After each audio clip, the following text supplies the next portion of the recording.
Seigneur, merci pour ta parole, merci parce que nous croyons que tu as encore des choses à nous dire ce soir pour nous enseigner, pour nous aider à aller plus loin, pour comprendre. Merci Seigneur. Amen. Amen. Voilà, on va lire dans Luc 22, ou je vais vous lire dans Luc 22, 47, un passage sur lequel on parle rarement. Luc 22, 47. Comme il parlait encore, voici une foule arriva, et celui qui s'appelait Judas, l'un des 12, marchait devant elle. Il s'approcha de Jésus pour lui donner un baiser. Et Jésus lui dit, « Judas, c'est par un baiser que tu livres le Fils de l'homme ?» Ceux qui étaient avec Jésus, voyant ce qui allait arriver, dirent, « Seigneur, frapperons-nous de l'épée ?» Et l'un d'eux frappa le serviteur du souverain sacrificateur et lui emporta l'oreille droite. Mais Jésus, prenant la parole, dit, « Laissez, arrêtez !» Ayant touché l'oreille de cet homme, il le guérit. Jésus dit ensuite aux principaux sacrificateurs, aux chefs des gardes du temple et aux anciens qui étaient venus contre lui, « Vous êtes venus comme après un brigand avec des épées et des bâtons. » Voilà. Voilà donc une guérison miraculeuse sur laquelle on s'arrête rarement. Et pourtant, c'est quand même une guérison miraculeuse. Et l'évangile de Jean nous révèle plus particulièrement que celui qui a pris l'épée et qui a coupé l'oreille, c'est... Eh oui, c'est Pierre. Eh oui, toujours le même. Et la victime, c'est le serviteur du souverain sacrificateur qui s'appelle Malchus. Et on sait aussi que Jésus va dire donc à Pierre, « Remets ton épée dans ton fourreau. » Donc tout ça, c'est très précis.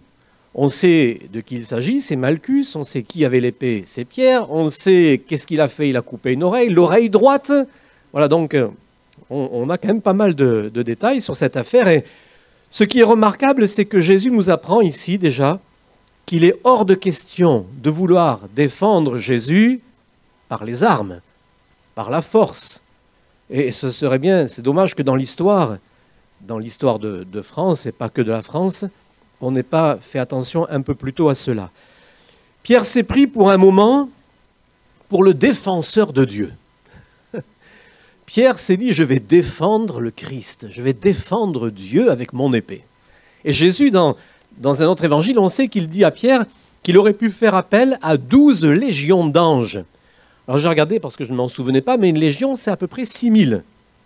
Donc 12 légions, ça fait 72 000. Il est en train de dire à Pierre, tu sais Pierre, je n'ai pas besoin de toi avec ta petite épée. Moi, je pouvais faire appel à 72 000 anges. C'est un peu plus costaud que Pierre avec son épée. Hein. Et bien entendu que Jésus ne l'a pas fait parce que Jésus ne pensait pas à sa sécurité personnelle, mais à notre salut en priorité. Mais on peut imaginer qu'il y a là, bien sûr, une tentation quand on est comme ça dans une grande difficulté et qu'on peut faire appel à des forces énormes pour être préservé. Il y a là, bien sûr, une tentation supplémentaire. On regarde cette guérison et je crois que tout cela s'est fait très vite, afin qu'il n'y ait pas une réaction violente des soldats qui sont là. Parce qu'il faut s'imaginer qu'il y a là des gens qui sont armés avec des armes, des bâtons, etc. Et le fait qu'un disciple ait pris une épée pour agresser le serviteur du sacrificateur aurait pu déclencher une vraie bataille et tous les disciples y seraient passés. Il aurait pu y avoir une réaction violente à ce moment-là. Et Jésus va guérir immédiatement ce fameux Malchus, cette oreille, avant que cela n'arrive, avant qu'il y ait une répression. On peut dire qu'ici, Jésus a sauvé la situation. Il a sauvé une situation qui aurait pu vraiment mal tourner. Au passage, souvenons-nous que Dieu est assez grand pour se défendre et défendre sa gloire. On n'a pas besoin de défendre Dieu, on n'a pas besoin de défendre Jésus, il est assez grand. Et ce serait bien, malheureusement, que dans toutes les religions, on sache que Dieu est assez grand pour défendre son honneur et sa gloire, sans qu'il n'ait besoin des hommes qui fassent du mal.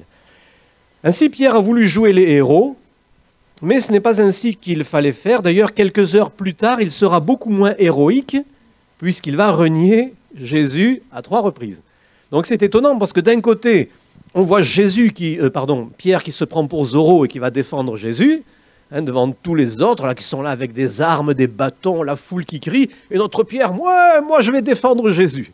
Et puis quelques temps plus tard, moi Jésus, je le connais pas. Tu étais avec lui, toi? Ah non, non, moi non, j'étais pas avec lui, je le connais pas. Donc vous voyez, le héros n'est plus tellement héros à ce moment-là. Comme quoi, des fois, vous voyez, on change vite. Hein.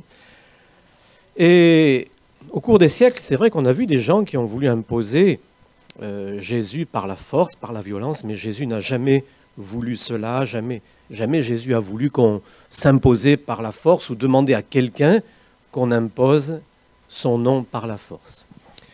Donc cet homme qui est guéri ici, parce que c'est vraiment une guérison miraculeuse dont on parle peu finalement, hein. Quand on parle des guérisons miraculeuses de Jésus, on ne pense pas tellement à cet homme qui a eu son oreille guérie instantanément. Moi je ne sais pas comment Pierre a fait pour couper l'oreille, mais il fallait déjà viser juste.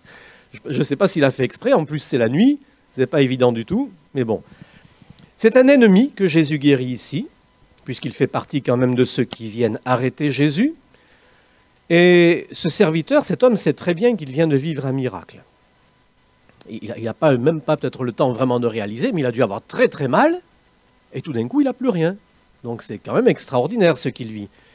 Il est contre Jésus. Il ne croit pas en Jésus.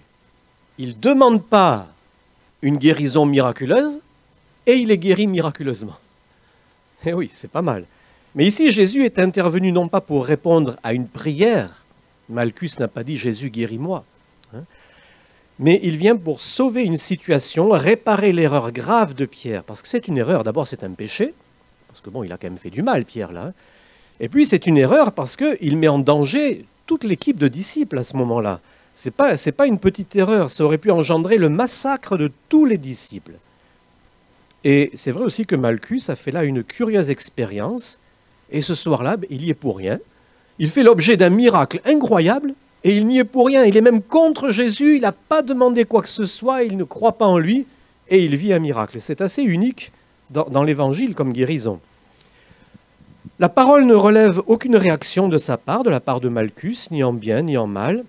On a l'impression que tout est allé tellement vite que personne n'a eu le temps de réagir. Je crois que Jésus est vite intervenu avant que ça tourne, comme on dirait, au vinaigre. Hein. Merci Seigneur parce que tu es celui qui sait intervenir pour réparer nos bêtises. Parce que là, c'est une grosse bêtise qu'il a faite. Merci Seigneur parce que tu sais intervenir rapidement pour réparer nos bêtises, nos fautes, avant que cela n'ait de graves conséquences parfois. Pourtant, chez Pierre, ça partait d'un bon sentiment.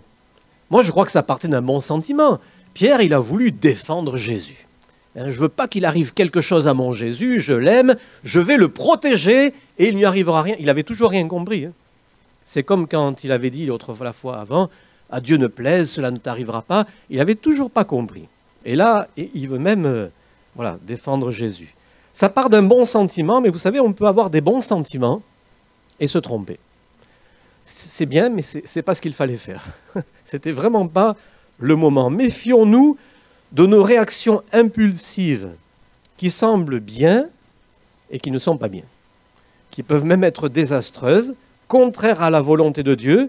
Et ensuite, Jésus doit nous arrêter, parce que Jésus va dire à Pierre, hop, hop, hop, arrête, rentre vite ton épée dans ton fourreau, parce que tu vas arrêter de faire des bêtises, hein, rentre vite ton épée. Et puis, Jésus non seulement arrête Pierre, mais après, il faut qu'il répare les dégâts, c'est-à-dire qu'il guérisse Malchus vite fait. Donc, attention, parce que le Seigneur doit nous arrêter ensuite et réparer nos erreurs. N'obligeons pas Jésus à intervenir parce que nous manquons de sagesse. Nous manquons de sagesse et après Jésus doit rattraper nos erreurs. Hein. Alors merci Seigneur pour toutes les fois, parce que ça a dû arriver, pour toutes les fois où tu as rattrapé nos erreurs. Merci Seigneur pour les fois où tu as rattrapé nos erreurs et fait un miracle pour nous aider. Et je pense même que dans cette situation, beaucoup n'ont même pas vraiment réalisé ce qui s'est passé. Vous savez, c'est la nuit, bon, il y a bien sûr des torches, des flambeaux, mais moi j'ai l'impression que beaucoup n'ont même pas réalisé, parce que si les soldats et autres avaient vu ce qui s'était passé, hein, et le Seigneur a permis que ça ne fasse pas trop d'histoire tout ça. Et je crois que parfois, le Seigneur intervienne avant même qu'on réalise, et il fait un miracle sans même des fois qu'on le voit. Combien de fois Jésus est intervenu en notre faveur sans même qu'on s'en aperçoive? Combien de fois le Seigneur est intervenu pour nous, peut-être suite à des erreurs que nous avons commises, et on ne s'en est peut-être même pas vraiment aperçu. Ça s'est passé vite, le Seigneur a fait quelque chose d'extraordinaire et on ne s'en est pas rendu compte, ou d'autres s'en sont pas vraiment rendus compte, mais le Seigneur a sauvé une situation parce que, plein de bonne volonté, on a quand même parfois fait des bêtises. Et on n'est pas à l'abri. Ce n'est pas pour rien que le Seigneur nous demande de prier pour avoir de la sagesse. Combien nous avons besoin de prier pour avoir de la sagesse? Parce que Pierre ici, il a vraiment manqué de sagesse. Parce que sortir son épée, il y a une foule. Il nous a dit qu'il y a une foule qui arrive armée avec des épées et des bâtons, une foule. Et eux, ils sont une poignée de disciples. Et mon Pierre tout seul, avec son épée, ça y est, il va défendre Dieu. Ça paraît presque bête, hein? Et pourtant, il l'a fait de tout son cœur, mais c'était quand même une grosse bêtise. C'était vraiment pas le moment de se mettre cette foule en colère contre eux. Au contraire, il fallait essayer de les calmer. Hein? Voilà. D'ailleurs, Jésus va avoir des paroles beaucoup plus raisonnables. Il va dire, écoutez, vous êtes là avec des bâtons, vous êtes venus comme après un brigand avec des épées et des bâtons. Mais moi, je suis là. J'ai été tous les jours dans le temple, j'ai enseigné. Est-ce qu'il y a un problème quelque part? Est-ce que ça ne vous paraît pas un peu disproportionné, tout ça? C'était disproportionné, sauf que si les disciples commencent à prendre des armes pour se battre, alors là, c'est plus la même histoire. Donc faisons attention, parce qu'on n'est pas là pour provoquer des combats, pour provoquer des difficultés, et ensuite obliger Jésus à venir à notre secours pour réparer nos erreurs. Que le Seigneur nous donne de la sagesse, parce que des erreurs, on en a faites. Malheureusement, on risque d'en faire encore. Mais bon, si on peut en faire le moins possible, c'est bien. Gloire à Dieu. Voilà, on va prier pour que le Seigneur nous aide. On ne va pas faire les oraux hein, et les héros. Seigneur, merci parce que tu connais toutes choses. Merci Seigneur parce que tu as sauvé cette situation. Tu as sauvé tes disciples à cause de cette erreur. Et nous croyons que bien souvent tu nous as secourus, tu nous as aidés dans les erreurs que nous avons commises. Parfois même sans que l'on s'en aperçoive. Tu es intervenu rapidement et tu as fait des choses belles. Merci Seigneur. Mais nous ne voulons pas Seigneur être sans sagesse et faire n'importe quoi. Mais nous voulons Seigneur être capables de réfléchir et comprendre ce que tu veux que l'on fasse et ce que tu ne veux pas que l'on fasse. Merci Seigneur de nous aider. Amen. Amen.